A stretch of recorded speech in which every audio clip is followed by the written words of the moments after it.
The exchange, FTX, filed for bankruptcy protection today as fallen crypto king Sam Bankman-Fried stepped down as CEO. 세계 3위 암호화폐 거래소 FTX의 설립자이자 불과 30살의 나이에 260억 달러의 자산을 보유하며 미국 부자 순위 25위를 기록했던 샘 뱅크먼 프리드. 그러나 그의 천문학적인 돈은 경쟁 사이트 이슈 올라온 후 FTX가 불과 5일 만에 파산하며 모두 사라져버렸습니다. 오늘의 수업 내용은 월가의 퀀트 트레이더였던 샘 뱅크먼 프리드가 어떻게 암호화폐 트레이더를 거쳐 거래소를 설립하였으며 FTX의 불법들이 폭로되며 파산하기까지의 이야기입니다.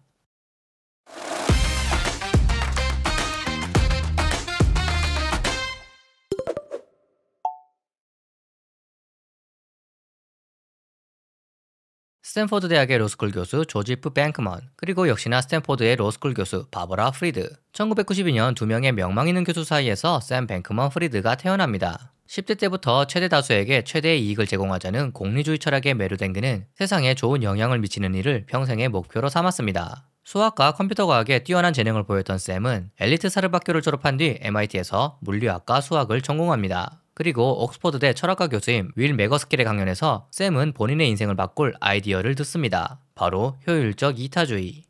프리스턴대 석좌 교수인 피터 싱어를 통해 시작된 효율적 이타주의 운동은 이성과 증거를 기반으로 타인과 인류를 도울 수 있는 방법을 추구하는 것을 목표로 합니다.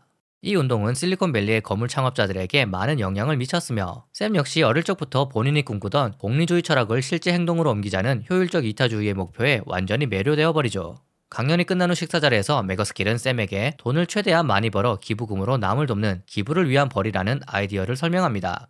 샘의 수학적 재능을 고려할 때 연봉이 높은 월가에서 일하며 그 수익을 자선단체에 기부하는 것이 합리적일 수 있다고 말했죠. 매거스킬의 추종자가 된 샘은 그의 조언에 따라 퀀트 트레이딩 회사 제인 스트리트에 입사합니다. 월가에서도 연봉이 높기로 유명한 제인 스트리트에서 3억 5천만 원의 연봉을 받은 샘은 본인의 급여 중 절반가량을 동물보호단체와 효율적 이타주의를 지지하는 자선단체에 기부하죠. 계속해서 월가의 트레이더로 일하면 연봉이 수십 수백억 원이 되어 많은 후원을 할 수도 있었지만 샘은 이것으로는 무언가 부족하다고 느낍니다. 그는 실패 가능성이 압도적으로 높더라도 성공할 경우 엄청난 돈을 벌어 막대한 기부를 할 수 있는 선택을 해야겠다고 생각하죠. 그렇게 2017년 말 그는 제인 스트리트를 그만두고 캘리포니아로 돌아와 매거스킬이 운영하는 효율적 이타주의 센터에서 사업개발 디렉터로 일합니다.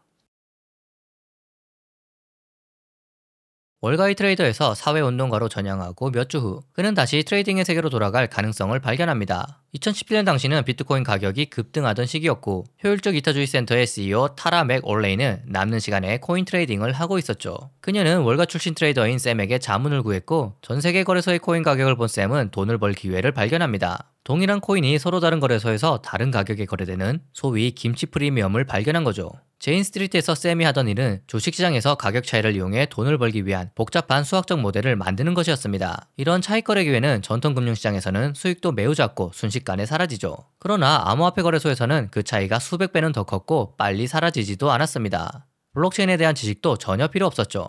그저 A 거래소에서 코인을 매수한 뒤 B 거래소로 보내 매도하면 끝입니다. 그야말로 공짜 돈이었습니다. 샘은 여러 거래소의 계좌를 개설하고 맥올레이와 함께 트레이딩을 시작합니다. 너무나 쉽게 돈이 벌리자 그들은 버클리에 침실 3개짜리 집을 빌린 후 본격적인 트레이딩을 하기 위해 동료들을 모으기 시작합니다. 샘은 먼저 트레이딩 시스템을 구축하기 위해 게리 왕에게 연락합니다. 8살 때 중국에서 미국으로 이주한 왕은 10대 시절 오리건에서 열린 수학 캠프에서 샘을 만났으며 수학 경시대회에서 미국 상위권에 들 뿐만 아니라 독학으로 코딩도 배웠죠. 샘과 왕은 MIT에서 다시 만났고 왕 역시 샘을 따라 효율적 이타주의자가 되었습니다. 졸업 후 구글에서 소프트웨어 엔지니어로 일하던 왕은 2017년 11월 암호화폐로 더 많은 돈을 벌어 기부하자는 샘의 아이디어에 매료되어 팀에 합류합니다. 두 번째로 샘의 친동생의 친구였던 니샤드 싱에게 연락합니다.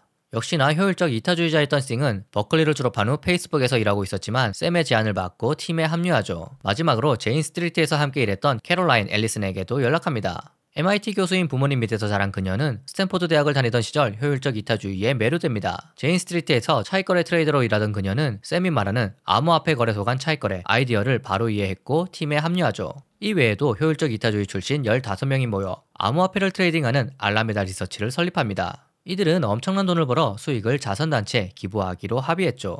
본인들이 저축했던 돈과 부유한 효율적 이타주의 운동가를 통해 자본금을 모은 알라메다는 16평 크기의 작은 집에서 24시간 내내 일했습니다. 그들은 주로 일본 거래소에서 비트코인이 미국 거래소보다 높은 가격에 거래되는 점을 이용해 미국에서 비트코인을 매수, 일본으로 보내어 매도한 후 엔화를 달러로 환전하여 수익을 얻는 방식으로 총 1,500만 달러를 벌었습니다. 그러나 2017년 12월 비트코인 가격이 정점을 찍고 폭락하는 와중 알라메다 팀은 시장 하락에 적절한 대응을 하지 못해 손실을 입을 뿐만 아니라 거래 오류와 이체 실수로 인해 그동안 번 대부분의 수익을 잃었습니다. 최대 투자자는 본인의 돈을 돌려달라고 요구했으며 샘의 부정직한 회계와 엉성한 기업 통제에 불만이 쌓인 타라 맥 올레이와 알라메다 직원 절반은 회사를 떠납니다. 하지만 샘이 스카우트했던 게리 왕, 니샤드 싱, 캐롤라인 앨리스는 여전히 그의 옆을 지켰죠. 2018년 말 마카오에서 열린 암호화폐 컨퍼런스에 참석한 샘은 업계의 주요 인물들을 만난 후 생각합니다. 아시아로 옮겨야 더 많은 리맥을 쌓고 트레이딩 기회를 찾을 수 있겠다고요. 당시 암호화폐에 대한 규제가 엄격했던 미국과는 달리 홍콩과 싱가포르는 규제가 느슨하여 많은 코인 트레이딩 회사가 이곳으로 몰리고 있었죠. 그는 팀원들에게 메시지를 보냅니다. 저는 버클리로 돌아가지 않고 홍콩에 남겠습니다. 결국 알라메다 리서치 직원들은 그를 따라 홍콩으로 이동하였죠. 알라메다 리서치가 홍콩으로 옮긴 2019년 당시 암호화폐 거래는 활발했지만 거래소는 형편없는 수준이었습니다. 가격이 급등하거나 급락할 때 오류도 자주 발생하고 시스템도 다운되었죠. 거래소가 해킹당해 사람들이 피해를 입는 경우도 종종 있었습니다. 샘은 이러한 문제를 해결한 자신들만의 거래소를 설립하기로 마음먹고 2019년 5월 FTX를 선보입니다. 암호화폐만을 거래하던 일반적인 거래소들과는 달리 퓨처 익스체인지, 즉 선물 거래소라는 이름에 걸맞게 FTX에서는 레버리지, 파생상품, 마진 대출까지 해줬고 사용성도 편리했기에 사람들 사이에서 입소문이 나기 시작하죠. 시기도 완벽했습니다. 2020년 코로나19로 인해 외출할 수 없게 된 사람들은 너도 나도 주식과 암호화폐 트레이딩을 시작하였고 2020년과 2021년 암호화폐 붐이 일어나면서 거래소의 매출과 가치는 순식간에 상승합니다. 2019년 8월 불과 800만 달러에 불과했던 FTX의 가치는 2년 후인 2021년 7월 180억 달러의 가치로 시리즈 B 투자를 받습니다. 주목할 만한 점은 세계 최대 규모의 벤처 캐피탈인 세콰이어 캐피탈의 2억 달러 투자입니다. 심지어 샘은 세콰이어 투자자의 미팅 도중 프레젠테이션을 하면서 동시에 옆에 컴퓨터로 롤을 했지만 그들은 이를 보고 이 정도로 멀티태스킹을 할 수 있으면 분명 엄청 똑똑할 거야 라며 투자를 결심했죠. 세콰이어는 샘이 천재이며 전설적인 인물이라는 내용을 담은 13,800자 분량의 기사를 웹사이트에 게시할 정도로 큰 기대를 가지고 있었습니다. 소프트뱅크 역시 FTX에 1억 달러를 투자하였으며 FTX는 60개 이상의 투자사로부터 9억 달러의 투자를 받았습니다. 불과 3달 뒤인 2021년 10월에는 250억 달러의 가치로 블랙락, 라이트스피드, 타이거 글로벌 등으로부터 4.2억 달러를 추가로 투자받기까지 했죠.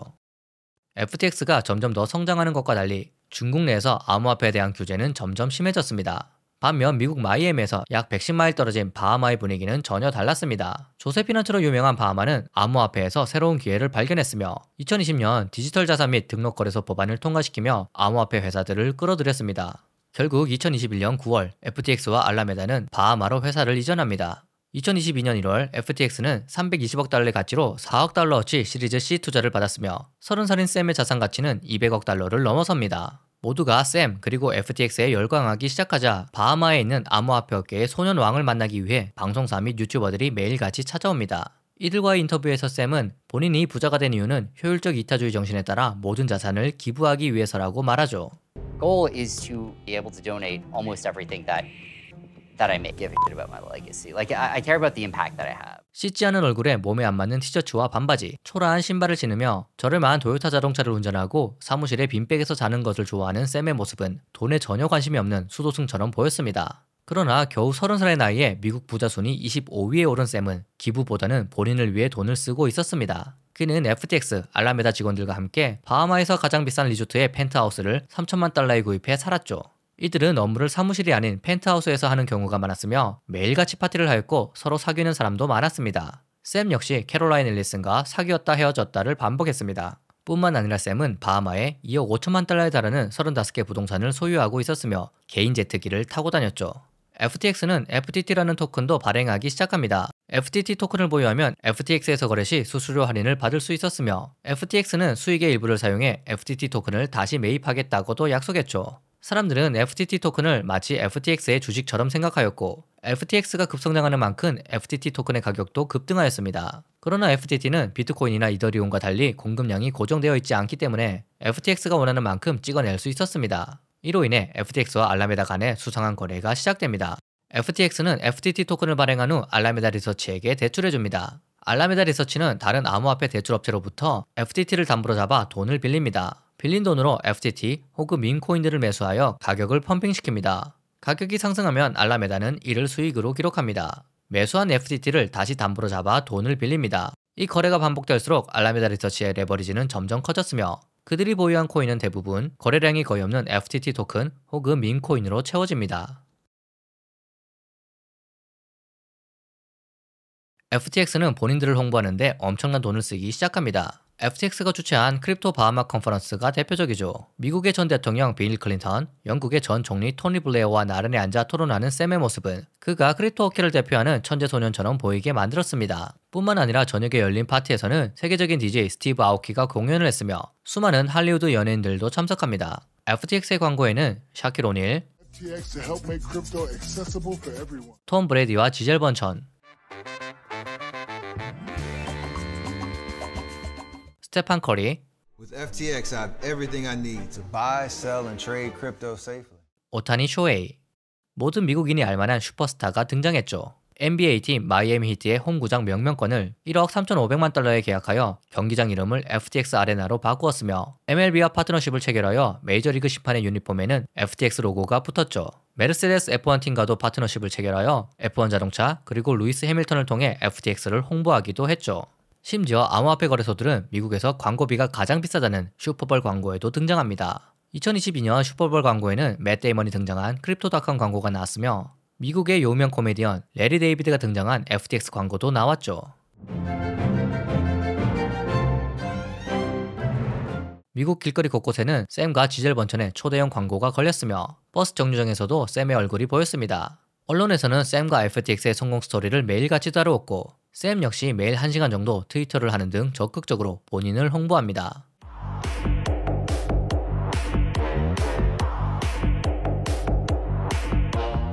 그러나 FTX가 풀어야 하는 문제가 아직 남아 있었습니다. FTX 거래소에서 제공하는 많은 베팅 상품들은 미국 내에서 영업할 경우 대부분 불법이었죠. 따라서 미국 투자자들은 FTX가 아닌 일부 코인의 거래만 가능한 FTX US를 사용할 수밖에 없었습니다. FTX US에서도 자유로운 베팅을 제공하기 위해서는 미국의 규제를 바꿀 필요가 있었고 샘은 투자받은 돈으로 엄청난 정치 후원을 하기 시작합니다. 2020년 미국 대선에서 조 바이든 후보에게 500만 달러를, 2022년 중간선거에서 민주당에게 9천만 달러를 기부하여 샘은 민주당에 두 번째로 후원을 많이 한 사람이 되었죠. 물론 반대편인 공화당에도 2천만 달러 이상을 기부했으며 미국 상하원 의원 3명 중 1명꼴로 샘으로부터 기부금을 받을 정도였죠. 한국인이 만들어 세계적인 주목을 받았던 루나란 가상화폐가 있습니다. 이 가상화폐가 최근 갑자기 99% 폭락해서 휴지 조각이 되다시피 하며 피해가 속출하고 있는데요. 2022년 5월 권도영이 발행한 글로벌 시청 9위 코인인 루나가 순식간에 마이너스 99.9999% 폭락하는 사태가 벌어졌으며 이로 인해 암호화폐 생태계는 연쇄적으로 붕괴합니다. 먼저 대출 플랫폼들에게 위기가 찾아옵니다. 암호화폐를 예치할 경우 높은 이자를 지급하고 이를 담보로 암호화폐를 대출해주던 디파이 회사 셀시우스는 루나 사태로 시작된 코인의 급락으로 유동성 위기가 발생해 고객들의 인출과 계좌 이체를 중단했으며 결국 파산합니다. 크립토에 투자하는 헤지펀드도 무너집니다. 크립토 산업에서 오랜 기간 최고의 투자자로 평가받았던 헤지펀드 3에로우즈 캐피탈은 테라 루나 사태로 6억 달러의 손실을 입었으며 고객들의 인출과 마진콜, 대출금 상환에 실패하며 파산합니다. 3에로우즈에 막대한 돈을 빌려주었던 보이저 디지털은 입출금 중단 및 파산 신청을 하였으며 블록파이 역시 심각한 유동성 위기를 겪습니다. 이외에도 수많은 암호화폐 대출 플랫폼과 투자업계들이 줄도산 위기에 처했죠. 크립토 생태계 전체가 붕괴하려던 이때 샘은 구세주처럼 나타납니다. FTX가 보유하고 있던 엄청난 돈을 바탕으로 보이저와 블록파이에 긴급 대출을 지원해주며 연쇄 붕괴를 막았죠. 포춘지의 표지에는 그가 등장했고 제목은 다음과 같았습니다. 기사에서는 그를 크립토계의 백기사, 한계를 모르는 야망을 가진 트레이딩 천재라고 묘사했죠. 사람들은 그를 크립토계의 JP 모건이라고 추앙했으며 샘은 여러 인터뷰에 출연하여 본인이 어떻게 크립토 시장을 구했는지 자랑합니다. And then to do what we can to backstop the ecosystem, to protect customers and to, in the case of the Voyager deal, get customers back their assets as quickly as possible rather than leaving them in limbo for a while. So, I think that we're excited about, where it's going. And, more importantly, though, I think that, we will hopefully be able to give a prompt resolution to customers. 그러나 사실 드러나지 않았을 뿐 알라메다 리서치 역시 루나에 투자했을 뿐만 아니라 도치코인과 같은 민코인에도 베팅하여 상당한 손실을 입었습니다. 알라메다 리서치에 돈을 빌려준 대출 기관들은 본인들의 돈이 안전한지 확인하기 위해 회수 요청을 하기 시작했지만 알라메다는 루나 사태로 엄청난 손실을 봤을 뿐만 아니라 민코인들은 당장 팔기도 힘들어 수십억 달러의 대출금을 갚을 수 없었죠. 결국 알라메다의 설립자인 샘, 왕, 싱, 그리고 캐롤라인은 모여 회의를 합니다. 대출 기관들에게 수십억 달러를 돌려줘야 하는데 어떻게 하지? 첫 번째 선택지는 다른 투자회사들처럼 알라메다가 파산하는 것입니다. 그러나 이미 FTX로부터 많은 자금을 빌렸던 알라메다가 파산할 경우 FTX까지 영향을 받을 수 있었죠. 결국 그들은 다른 방법인 도박을 선택합니다. 일단 FTX 고객들의 돈으로 빚을 갚고 그 돈은 나중에 따서 갚자. 사실 샘은 이게 얼마나 잘못된 생각인지조차 인지하지 못했을 수 있습니다. 효율적 이타주의 정신에 따라 몇 년 안에 수억 달러, 많게는 10억 달러까지 기부하기 위해서는 불법적인 도박을 해서라도 회사와 자신을 구해야 했고 목적을 위해서는 어떠한 수단도 정당화된다라고 생각했을지 모르니까요. 이렇게 알라메다 리서치는 FTX 고객들의 돈에 손을 대기 시작합니다. 중국계 캐나다인 사업가 창펑자오, 일명 CJ는 비트코인의 초기 단계인 2013년부터 이곳에서 기회를 발견하고 2017년 바이낸스를 설립합니다. 그리고 곧 바이낸스는 세계 최대 규모의 암호화폐 거래소가 되었고 CJ의 자산은 960억 달러를 넘어서죠. FTX 설립 초기에 샘과 CJ는 사이가 나쁘지 않았습니다. FTX가 만들어지고 얼마 지나지 않은 2019년 12월 바이낸스는 12억 달러의 가치로 FTX에 투자하여 지분 20%를 인수하기도 했죠. 그러나 시간이 지나면서 경쟁이 치열해짐에 따라 둘 사이의 관계는 나빠졌고 2021년 7월 FTX는 20%에 해당하는 지분을 되사고자 합니다. 문제는 지분 가치에 해당하는 21억 달러를 현금이 아닌 바이낸스 USD 15억 5천만 달러와 FTT 토큰 5억 5천만 달러로 지급했죠. 이 선택이 나중에 FTX 몰락의 원인이 될지 샘은 전혀 몰랐지만요. 2022년 10월 말 FTX의 자회사인 FTX 디지털 마켓의 CEO인 라이언 살라마가 CJ를 칭찬하는 트윗을 올립니다. 그리고 샘은 CJ를 겨냥한 답글을 달았죠.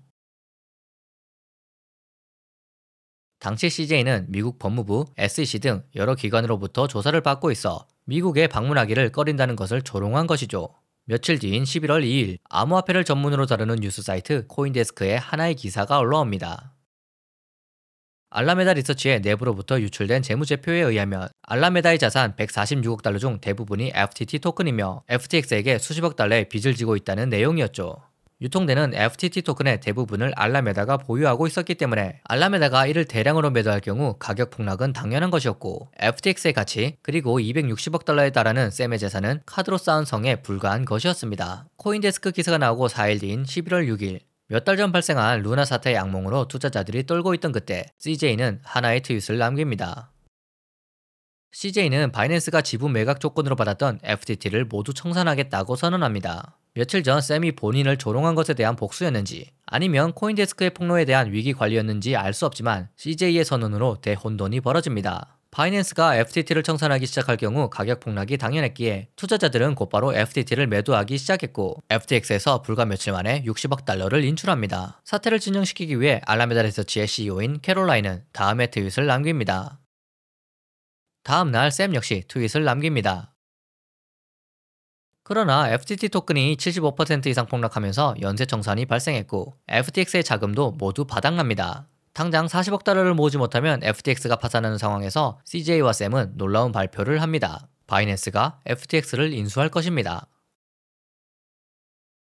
그러나 바이낸스 담당자가 FTX의 대차 대조표를 살펴본 결과 회사에 문제가 너무나 많다고 판단하였고 인수 발표가 있고 24시간도 지나지 않아 CJ와 바이낸스는 인수를 포기하겠다고 발표합니다. FTX가 고객들의 인출을 중단하자 FTT 가격은 또다시 폭락하기 시작했으며 샘은 FTX 투자자들에게 94억 달러의 긴급 자금 조달을 요청했지만 실패합니다. CJ가 FTT 토큰을 매각한다고 발표하고 겨우 5일 후인 11월 11일 320억 달러의 가치로 평가받던 FTX는 고객 돈 80억 달러를 갚지 못하고 파산합니다. FTX뿐만 아니라 알라메다 리서치와 전 세계 134개 계열사도 모두 파산하죠. 260억 달러에 달했던 샘의 자산은 순식간에 0원이 됩니다.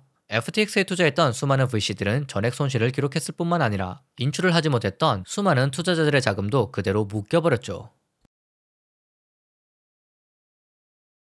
FTX가 파산 신청을 하고 샘은 곧바로 CEO 자리에서 물러났지만 여전히 3천만 달러짜리 펜트하우스에 머물며 사태를 수습하기 위해 애쓰고 있었습니다. Clearly, I I made a lot of mistakes are things I would give anything to be able to do over again. I didn't ever try to commit fraud on anyone. 그는 여전히 여러 방송들과 인터뷰를 하였으며 모든 것은 단순한 실수와 오해일 뿐 의도적으로 사기를 친 것은 아니라고 주장했죠. 그러나 조사가 진행됨에 따라 FTX가 고객 자금을 알라메다 리서치에 대출해주고 이를 은폐했다는 증거들이 나오기 시작합니다. 20대들이 운영하던 320억 달러 규모의 회사에는 이사회도 없었고 제대로 된 지출 기록도 없었습니다. 마치 샘이 운영하는 동아리와 다를 바 없었죠. 12월 12일 저녁 6시 무장한 바하마 경찰들이 찾아와 샘을 체포합니다. 미국으로부터 사기, 자금 세탁 공모, 선거자금법 위반 등의 혐의로 기소된 그는 12월 21일 밤 뉴욕으로 이송되죠. 미국 법정에선 샘은 모든 혐의에 대해 무죄를 주장했으며 모든 책임을 CJ에게 돌립니다. 그러나 그와 처음부터 함께했던 동료들은 그를 배신하고 정부에 협력하기 시작합니다. 게리 왕은 알라메다가 FTX로부터 대출을 쉽게 받을 수 있게 코드를 변경했음을 시인한 후 수사 협력에 대한 공로를 인정받아 징역이 면제되고 석방됩니다. 리차드 싱은 알라메다가 FTX 고객 자금 수십억 달러를 빌렸고 샘이 FTX의 수익을 부풀려 VC들을 속이는 데 도움을 주었다고 자백했으며 덕분에 징역형 대신 3년의 보호 관찰을 선고받습니다. 캐롤라인 앨리슨 역시 알라메다가 FTX의 고객 예금 수십억 달러를 빌렸다고 진술했으며 징역 2년형을 선고받습니다. 2024년 3월 28일 암호화폐의 소년왕이었던 샘은 징역 25년형을 선고받습니다. 샘은 여전히 경영상 실수는 인정하지만 선의로 인한 행동이라고 주장하며 항소를 제기했습니다.